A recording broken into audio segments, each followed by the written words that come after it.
अस्सलाम वालेकुम ख़वातीन व हज़रात, शुरू करते हैं आज का हस्बे हाल। मैं हूं आपका मेज़बान फ़रीद रईस। नाज़रीन, ख़ानदानी मसाइल और घरेलू मामलात पर गुफ्तगू के लिए आज हमारे दरमियान मौजूद हैं कर्नल कुद्दूस और उनकी फैमिली। अस्सलाम वालेकुम कर्नल साहब। वालेकुम सलाम जी, क्या हाल है फरीद? आप ठीक ठाक हैं? बिल्कुल ठीक कर्नल साहब, मौसम बदल रहा है, आप अपनी सुनाइए। बस अल्हम्दुलिल्लाह यार, बस मैं कभी कभी सोचता हूँ कि कुछ मसाइल ऐसे हैं घरेलू जो टेलीविज़न के ऊपर या प्रोग्राम में डिस्कस करते हुए थोड़ी सी शर्मिंदगी भी फील होती है, मगर फिर मैं सोचता हूँ कि ये है तो कहानी घर घर की। हाँ जी। जी हाँ, इसे लाजमन डिस्कस करना चाहिए और आपके व्यूअर्स के साथ शेयर करना चाहिए। बिल्कुल। इसमें शायद कोई भलाई निकल आए।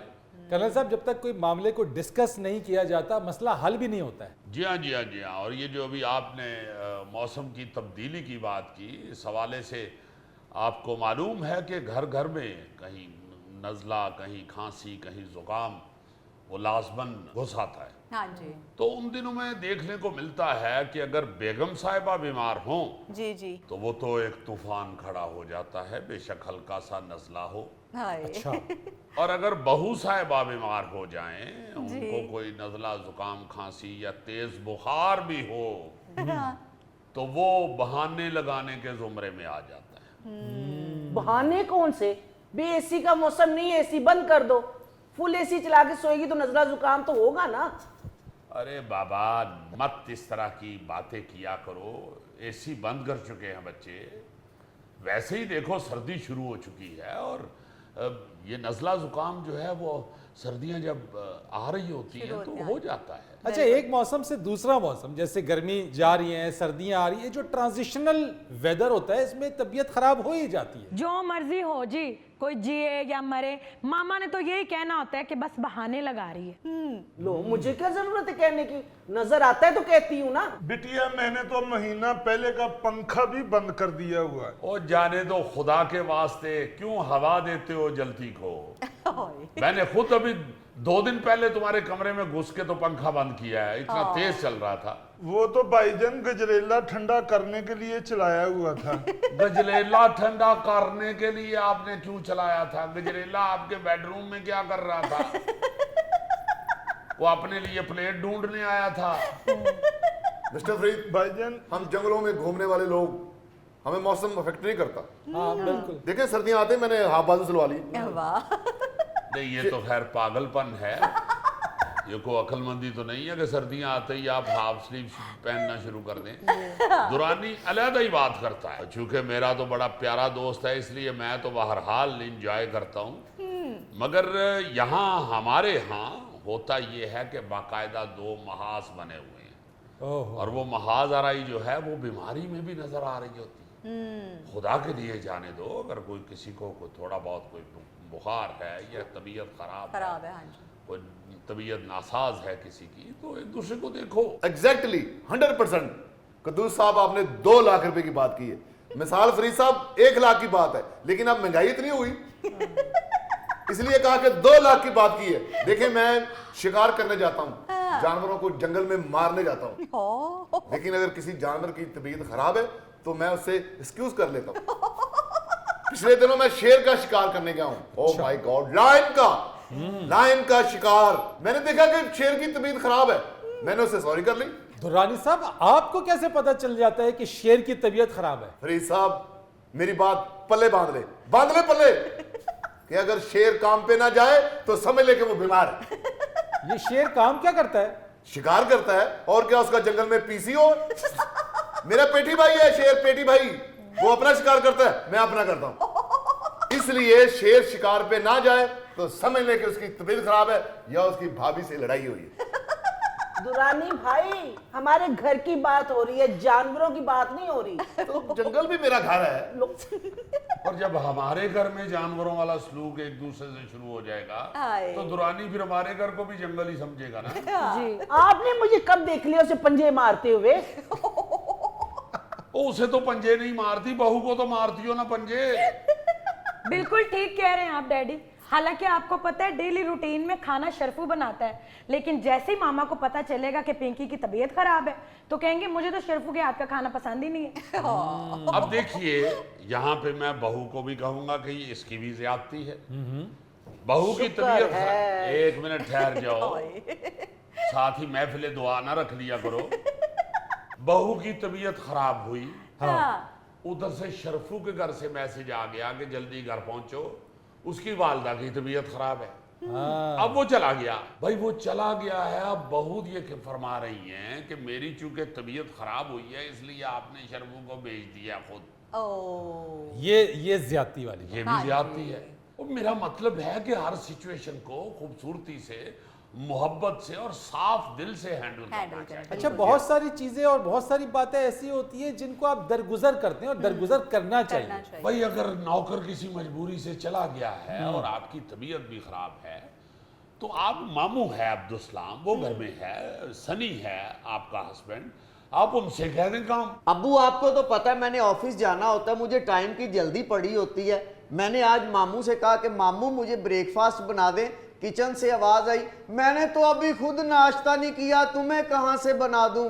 मैंने किचन के अंदर जाके देखा, परात में पूरा दुआना रख के काट के खा रहे थे।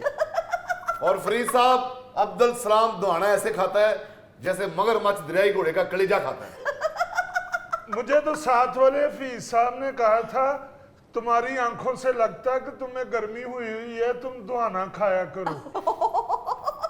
ये हफीज साहब ने एक टाइम पे पूरा दुआना फरमाया था। साथ ये नहीं उन्होंने कहा कि ऊपर से एक पानी की बाल्टी भी पीना।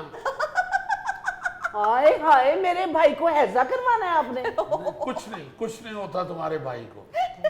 भाई बात ये है कि अगर मुलाजिम नहीं है, अगर वो होता है तो थोड़ी सी भी गलती करता है ना तो फौरन फरमा देती हैं मौसूफा भी और बहू रानी भी कि इसे निकालें, ये करता क्या है। भाई ये करता ही कुछ नहीं है तो वो जाए ना जाए आपकी बला से, आप फिर अपना काम खुद करें। बिल्कुल कर्नल साहब। इतनी बुरी आदत पड़ गई हुई है इस दौर में घर वालों को, बच्चों को खास तौर पे, कि मुलाजिम चला जाए तो ऐसे उनको लगता है कि जैसे अब जिंदगी अजीरन हो गई।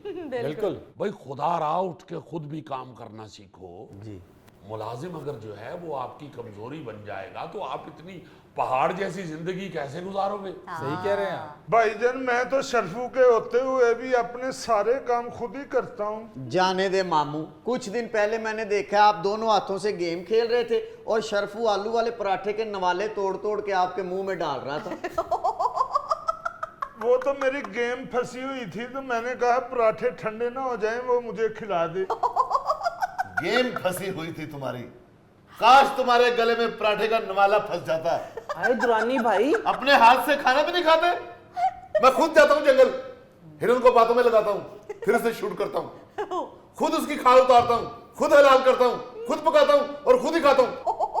हिरन पकाते हैं? खबरदार मेरे घर में घुसे तो। फरीद साहब, एक दफा मैंने पूरा हिरन पकाया, पूरा अच्छा साबुत। अच्छा, तो ये पतीले का ढक्कन उठा के कहता है, दुरानी साहब आज देसी मुर्गा पकाया। फरीद साहब, जिस शख्स को मुर्गे और हिरन के साइज में फर्क का ही नहीं पता, मैं उसके साथ जिंदगी नहीं गुजार सकता। मैं जा रहा हूं। डैडी बाहर ना जाएं, डॉगी खुला हुआ है। किसने खोला है? मैं तो ये समझता हूं फरीद साहब जी कर्नल साहब, कि जितनी देर तक आप अपने जोगे भी नहीं है आपकी जिंदगी अजीरन हो जाएगी। नौकर आ भी जाए तो खुदा के लिए अपने जोगे तो रहें। वो सारी जिंदगी में करती नहीं रही घर का काम, खाने बनाती नहीं रही। अब मेरा नहीं दिल करता मेरी बहू मुझे बना के दे। अम्मा, आप पे कौन एतराज कर सकता है, हम अपने काम खुद कर सकते हैं। लेकिन जब से शरफू गया हुआ है किचन पे, मामू ने कब्जा किया हुआ है। जब भी किचन में जाएं तो एप्रन पहन के ऐसे खड़े होते हैं जैसे टैंक मरम्मत होने के लिए वर्कशॉप में आया हुआ है। बेटा, तुमने क्या काम करना है? तुम तो ग्रीन चिल्ली काट लो, तुम्हारे बाजुओं में खलियां पड़ जाती हैं। सनी, तुम तो ये बात बिल्कुल ही ना करो। इसी मामू ने तुम्हें पालकर जवान किया है। वैसे ये बात ना ही किया करो। नजर आ रहा है मामू ज्यादा पला है या सनी ज्यादा पला है। मैंने अपनी आंखों से देखा हुआ है, अब्दुलसलाम को फीडर बना के देती थी, जा जाके सनी को पिला। कमरे से निकल के उसका ढक्कन उतार के पूरा फीडर मुंह लगा के पी जाता था। भाईजान मैंने तो एक ही मर्तबा पिया था, वो भी ये नहीं पी रहा था, मैंने कहा खराब ना हो जाए तो मैं पी लेता हूँ। नहीं, तुमने क्यों कहा खराब ना हो जाए? तुम कौन सा खराब छोड़ देते हो? एक दिन फूटा हुआ दूध पी रहे थे, मैंने कहा मामू ये दूध फूटा हुआ है, तो कहते कोई बात नहीं बेटा, रसगुल्ले भी इसी के बनते हैं। तो ठीक है, और क्या तांबे के रसगुल्ले बनते हैं? तांबे के भी बनेंगे तो तुम नहीं छोड़ोगे अब्दुल सलाम। ये देख रहे हैं आप, बाप बेटी मेरे भाई के पीछे पड़ गए हैं। मामा ऐसी कोई बात नहीं है, मेरी वाकई तबीयत खराब थी, इसीलिए मैंने कहा कि मामू हांडी रोटी कर लेंगे। मामू मेरा भाई है, यहाँ कोई खानसामा नहीं लगा हुआ। ये बस यहीं से सारी खराबी शुरू होती है। अगर आपके भाई ने काम कर लिया तो वो खानसामा हो गया, बहू आप क्या खानसामा लेकर आई है? यानी कि अगर घर में तमाम लोग बराबरी की बुनियाद के ऊपर घर के छोटे छोटे काम शेयर कर लें तो कोई फर्क नहीं पड़ता, लेकिन फर्क कब पड़ेगा? जब आप किसी अपने चहीते को वो काम करने से मुतालिक उसको कहेंगे कि ये खानसामा तो नहीं है, या इसने ये काम कर लिया तो ये घर का नौकर हो गया। ऐसा मत कहिए। हाँ जी।